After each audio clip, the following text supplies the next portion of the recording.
Breaking news చూస్తున్నాం. పశ్చిమ బంగాళాఖాతంలో మరోసారి అల్పపీడనం బలపడింది. అయితే ఈ తీవ్రమైన అల్పపీడనం వాయుగుండంగా మారి రానున్న 24 గంటల్లో ఈశాన్య దిశగా వాయుగుండం ప్రయాణించబోతోంది. ఇక దక్షిణ కోస్తా ఉత్తరాంధ్ర జిల్లాలకు భారీ వర్ష సూచన ఉండబోతోంది. కాకినాడ, అల్లూరి, అనకాపల్లి, విశాఖపట్నం, మన్యం, విజయనగరం, శ్రీకాకుళం జిల్లాలో భారీ వర్షాలకు ఛాన్స్ ఉంది. తీరం వెంట గంటకి 40 నుంచి 50 కిలోమీటర్ల వేగంతో గాలులు వీచే అవకాశం ఉంది. ఇక కళింగపట్నం నుంచి మచిలీపట్నం వరకు పోర్టులో 3వ నెంబర్ ప్రమాద హెచ్చరికను జారీ చేశారు అధికారులు. విశాఖపట్నంలోని స్కూళ్లకు ప్రభుత్వ అధికారులు సెలవు ప్రకటించారు. ఇక చెన్నైకి తూర్పు ఈశాన్యంగా 390 కిలోమీటర్ల దూరంలో, విశాఖకు దక్షిణంగా 430 కిలోమీటర్ల దూరంలో, గోపాల్పూర్ అంటే ఒడిశాకు నైరుతి దిశలో 610 కిలోమీటర్ల దూరంలో ఈ యొక్క వాయుగుండం కేంద్రీకృతమైంది. ముఖ్యంగా ఈ పశ్చిమ బంగాళాఖాతంలో ఏర్పడినటువంటి అల్పపీడనం తీవ్ర వాయుగుండంగా మారడం రానున్న 24 గంటల్లో ఈశాన్య దిశగా ప్రయాణించి దక్షిణ కోస్తా ఉత్తరాంధ్ర జిల్లాలకు భారీ వర్ష సూచన ఉండబోతోంది. కాకినాడ, అల్లూరి, అనకాపల్లి జిల్లా, విశాఖపట్నం, మన్యం, విజయనగరం, శ్రీకాకుళం జిల్లాలో భారీ వర్షానికి ఛాన్స్ ఉంది. ఇక తీరం వెంట 40 నుంచి 50 కిలోమీటర్ల వేగంగా గాలులు వీచే అవకాశం ఉంది. పోర్టులో ముఖ్యంగా మచిలీపట్నం నుంచి కళింగపట్నం వరకు కూడా 3వ ప్రమాద హెచ్చరిక జారీ చేశారు అధికారులు. విశాఖపట్నంలోని స్కూల్స్ కి సెలవు ప్రకటించారు కలెక్టర్. ఇక చెన్నైకి తూర్పు ఈశాన్యంగా 390 కిలోమీటర్ల దూరంలో, విశాఖకి 430 కిలోమీటర్ల దూరంలో, ఒడిశాకి 610 కిలోమీటర్ల దూరంలో ఈ యొక్క వాయుగుండం కేంద్రీకృతమైంది. మీరు చూడవచ్చు ఆర్టీవీ స్క్రీన్ పైన Andhra Pradesh state disaster management authority ఒక ట్వీట్ ద్వారా ఈ ఆంధ్రప్రదేశ్లో వర్షానికి సంబంధించి వెలువరించింది. ఆంధ్రప్రదేశ్ తీరానికి ఆనుకుని పశ్చిమ మధ్య బంగాళాఖాతంలో వాయుగుండంగా గత 6 గంటల్లో గంటకు 1.5 కిలోమీటర్ల వేగంతో తూర్పు ఈశాన్య దిశగా ఈ వాయుగుండం కదులుతోంది. ఇది ప్రస్తుతానికి చెన్నైకి తూర్పు ఈశాన్యంగా 450 కిలోమీటర్ల దూరంలో, విశాఖపట్నంకి 440 కిలోమీటర్ల దూరంలో మరియు గోపాల్పూర్కు అంటే ఒడిశాకు 600 కిలోమీటర్ల దూరంలో కేంద్రీకృతమైందని చెప్పి ట్విట్టర్ ద్వారా ఈ అంశాన్ని వెలువరించింది. ఎస్, ఒకసారి ప్రతినిధి శివరామకృష్ణ దగ్గరికి వెళ్దాం. శివరామకృష్ణ, సో ప్రెజెంట్ వాయుగుండం ఎఫెక్ట్ ఏ రకంగా ఉండబోతోంది, ముఖ్యంగా ఆంధ్రప్రదేశ్ పైన దీని ప్రభావం ఎలా ఉంటుంది? ఆ పోర్టు దగ్గర 3వ ప్రమాద హెచ్చరిక జారీ చేయడం అంటే దాన్ని ఎలా భావించాలి? ఏ రకంగా ప్రభుత్వం దీన్ని కట్టుదిట్టమైన చర్యలు తీసుకొని నిలువరించే అవకాశం ఉంది? ప్రజలు ఏ రకంగా దీని నుంచి బయటపడేయబోతోంది? మనోజ్, పశ్చిమ బంగాళాఖాతంలో బలపడిన అల్పపీడనం వాయుగుండంగా మారిన తీవ్ర అల్పపీడనంగా అయితే ఇది వ్యవహరిస్తుంది. అయితే దీని ఎఫెక్ట్ రానున్న 24 గంటలు ఈశాన్య దిశగా వాయుగుండం అయితే దక్షిణ కోస్తా ఉత్తరాంధ్ర జిల్లాలకు ఈ వర్ష సూచన అయితే ఉంది. భారీ నుంచి అతి భారీగా పడే అవకాశం ఉందని చెప్పి వాతావరణ శాఖ అయితే తెలియజేస్తున్నారు.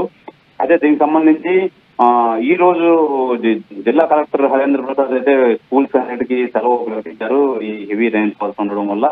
అయితే కాకినాడ, అల్లూరు, అనకాపల్లి, విశాఖపట్నం, మన్యం, విజయనగరం, శ్రీకాకుళం జిల్లాల్లో అయితే భారీ వర్షాలకైతే అవకాశం ఉందని చెప్పి వాతావరణ శాఖ అయితే అంచనా వేస్తుంది.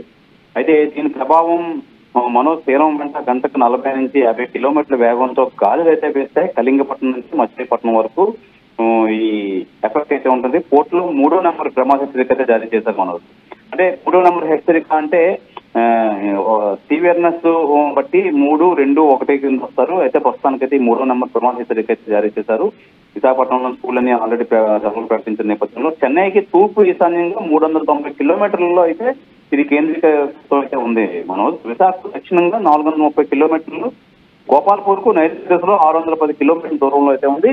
ఏదేమైనా వాతావరణ శాఖ మత్స్యకారులు ఎవరు వేటకు వెళ్ళకూడదు, అలాగే ఈ రైతులు వరికి సంబంధించి రైతులు జాగ్రత్తలు తీసుకోవాలి అని చెప్పి ఆల్రెడీ వీళ్ళైతే వాతావరణ శాఖ అయితే సూచన చేస్తున్నారు మనోజ్. బట్ అధికారులు ఏ రకంగా అలర్ట్ అవుతున్నారు? దీనికి సంబంధించి ప్రజల్ని ఎప్పటికప్పుడు అప్రమత్తం చేస్తున్నారా? దక్షిణ కోస్తాలో ఇప్పటికే ఈ రకమైన అల్పపీడనం వాయుగుండంగా మారి వర్షాలు కొంత ప్రాంతాలు కురుస్తూనే ఉన్నాయి. సో ఈ ఎఫెక్ట్ ఎట్లా ఉండబోతోంది ఈసారి? మనోజ్, ఇది యాక్చువల్ గా అధికారులు అంతా నిమగ్నమై ఉన్నారు. డిజాస్టర్ హోమ్ మినిస్టర్ అయినా అనిత గారు అయితే వీళ్ళందరినీ ఇప్పటికప్పుడు పర్యవేక్షిస్తున్నారు. ఎక్కడికి మన విశాఖ కలెక్టరేట్ లో అయితే కంట్రోల్ రూమ్ కూడా ఏర్పాటు చేస్తారు. ఎక్కడ ఏమైనా అవాంఛనీయ సంఘటనలు జరగకుండా రెవెన్యూ సిబ్బందిని, ఎంఆర్ఓలు కానీ, డిప్యూటీ ఎంఆర్ఓ, విఆర్ఓలు అందరూ సంసిద్ధంగా ఉన్నారు. అయితే ఈ ఎడతెరిపిన లేని వర్షాలు అయితే వర్షం తీవ్రం అయితే అంత తీవ్రత లేకపోయినప్పటికీ కంటిన్యూ రెయిన్ ఫాల్ అయితే వైజాగ్ లో అయితే కురుస్తుంది. ఏదేమైనా మొత్తం ప్రభుత్వ అధికారులంతా మొత్తం సంసిద్ధంగా ఉన్నారని చెప్పుకోవాలి మనం. రైట్ శివరామకృష్ణ, సో మొత్తం మీద పశ్చిమ మధ్య బంగాళాఖాతంలో అల్పపీడనం ఏర్పాటైంది.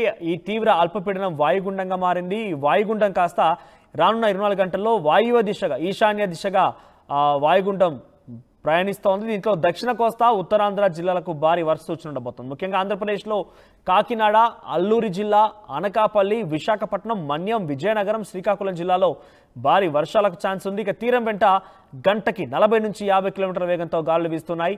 ప్రస్తుతం విశాఖపట్నం ప్రభుత్వ స్కూళ్ళకి ప్రభుత్వ అధికారులు సెలవులు ప్రకటించేశారు. కలెక్టర్ ఈ సెలవులకు సంబంధించి నిర్ణయం తీసుకున్నారు. ప్రస్తుతం కళింగపట్నం నుంచి మచిలీపట్నం వరకు కూడా ప్రమాద హెచ్చరికలు 3ను జారీ చేశారు పోర్టుల దగ్గర.